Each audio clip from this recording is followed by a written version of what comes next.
Usually when I wake up in the morning, I feel like God puts an idea in my head before I want to go for the day. And this morning I woke up with a theme song for Sesame Street in my head. I'm not sure how to interpret that, but I do have an idea for today. And I have an exciting announcement to make coming up on Pastor Bob's Coffee Break.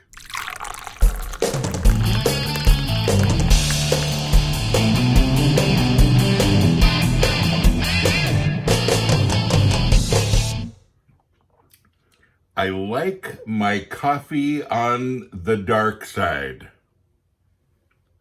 And I do. And speaking of that, I have an exciting announcement. Yes, my coffee, Headbangers Brew, is back in stock. How cool is that? sanctuaryinternational.com/merch, MERCH. There's the URL right there, and I'll put it in the notes on the bottom. But you can order this, and I'm not sure what else we have on there. I didn't pay very much attention. But there probably are some mugs and some different things that eventually, and probably still this week, there will be t-shirts and mugs and a lot of different cool things. But I know we have the coffee. There you go. And why on the dark side? Well, this is very dark coffee. And I just want to spend a second with this, but when we crafted this, my idea was to get the darkest possible coffee without being bitter. And we did. This is very dark. If you don't like dark coffee, don't order this. This is very, very dark, heavy metal coffee, Headbangers Brew. And it's the first of many Headbangers Brew things we're about to put out. Yes. But anyway, so that's available now. Dark coffee.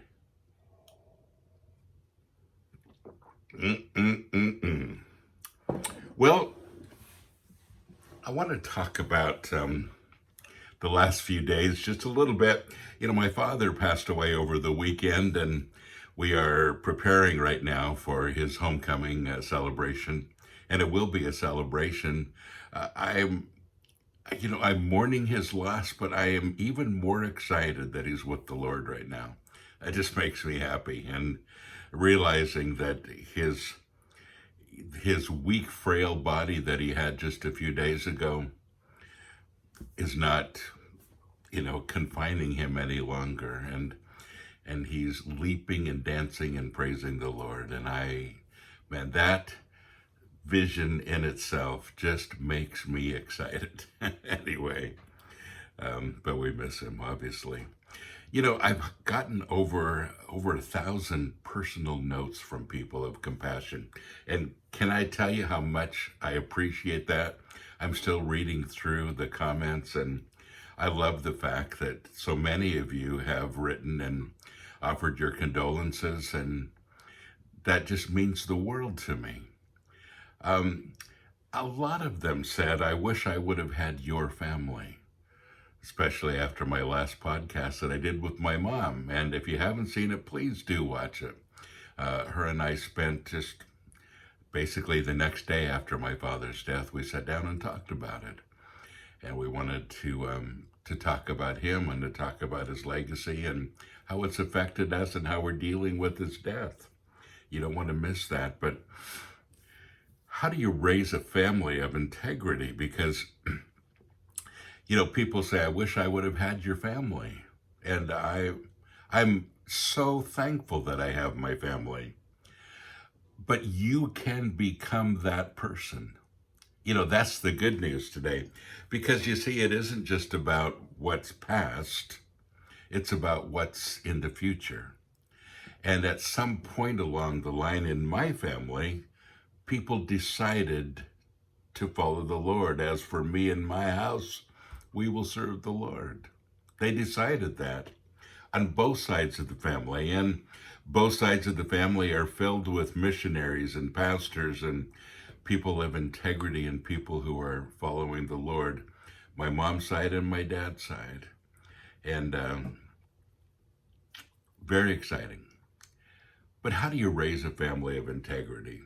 And we've seen so many families around who are not doing well. Many of them are preachers' families. And preachers' families, so many times, their kids are notorious for being rebellious, and there are reasons for it. That spiritual life in the church, and then what happens at home. So, living our lives in front of people, we've talked about that so many times, but it's really important.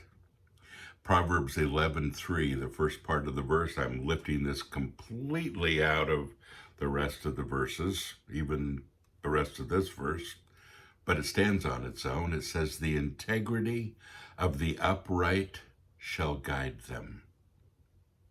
The integrity of the upright shall guide them. Well, I want to go through 10 different principles of being a person of integrity. And number one is this: root yourself in God and the Bible.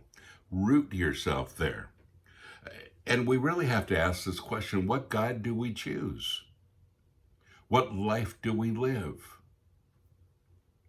It's amazing how many people fail to even address this issue, even people who are supposedly Christians.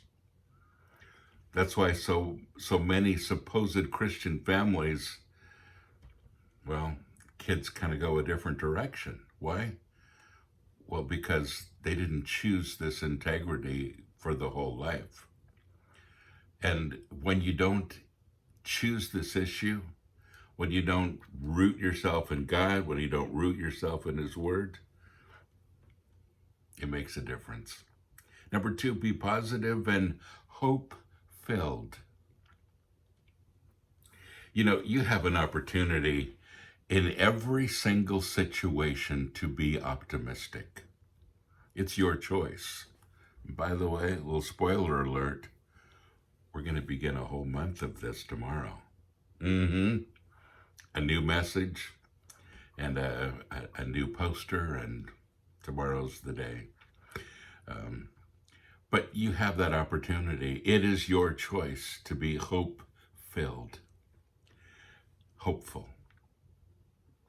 Number three, don't compartmentalize your life. Now, there's a big word. But in other words, don't just be a different person in different situations and different places. One thing to one person and another thing to another person. At work, at home, at church, your friends. Be the same person. Be authentic. Don't compartmentalize, split up your life into different parts of your life, and one hardly recognizes another. Number four, be selfless. Be selfless. You are blessed to bless. We've talked about it so many times, but that's the whole thing. And when you get into the habit of blessing others with your blessings, you become selfless. Selfishness leads to dishonesty. It leads to greed, because you're looking out for your own interests almost at any cost. And that never ends well. It never does. Be selfless. And then number five, surround yourself with support from other people who are people of integrity. There are so many times in my life, and by the way, can I just say, I have the best friends. I just really do. I have very close friends who are people of integrity.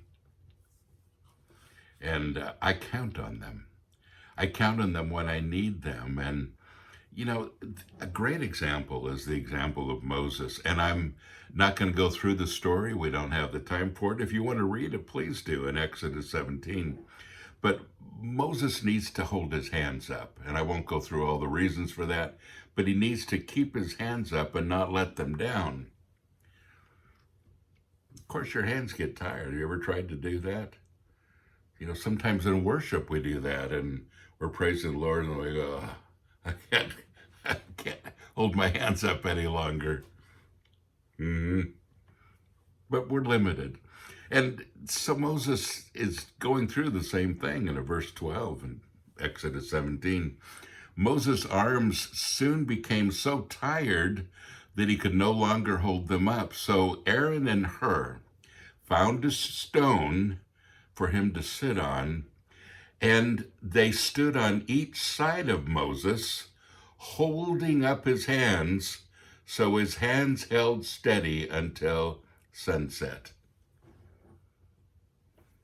How many times do we hold each other's hands up in this way?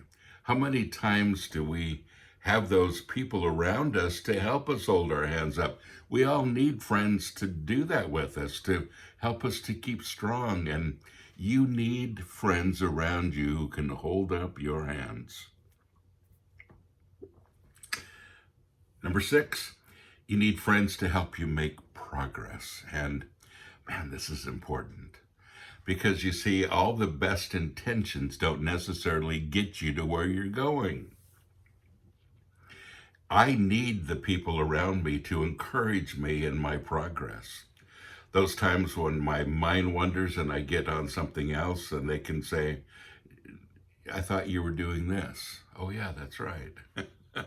And that's me. I get misled so many times. I have so many ideas, and I'm like, bing, bing, bing, bing. And they reel me in, as we say. But we need friends to help us with that, to help us to make progress, to encourage us into progress. Sometimes I share with people the vision or something that I'm working on or whatever it is, and I need their encouragement to keep going. And then here's a really important one. Marry a person of integrity. People say, well, I've fallen in love with the most wonderful person, and well, they have a lot of faults, and sometimes they have a drinking problem, and well, they're just getting off of drugs, but I'm sure they'll be okay. Or well, he's slept around with a lot of people, but I'm sure he'll be okay with me. And there is a before and after in our lives, and people do change, but so many times we marry people in the midst of their problems and in the midst of their lack of integrity, and they never get any better. Your spouse is there to complete you and to help you grow. We're going to spend several podcasts on this one in the future. What is marriage really all about? And it's about completion. Every one of us need people around us to complete us. There are areas that I'm not very good in. I need people to complete me in those areas, and I complete other people in their areas that they're not so good in. But when we marry somebody who completes us and we don't keep any secrets, it helps us in that road to integrity. And then number 8, realize the Holy Spirit is there to guide you from the inside out. And so you ask yourself, during the course of a day, how is the Holy Spirit guiding me in this conversation? Or even more specifically, would the Holy Spirit tell this joke? I have so many friends that would be cut short right there. And me sometimes too.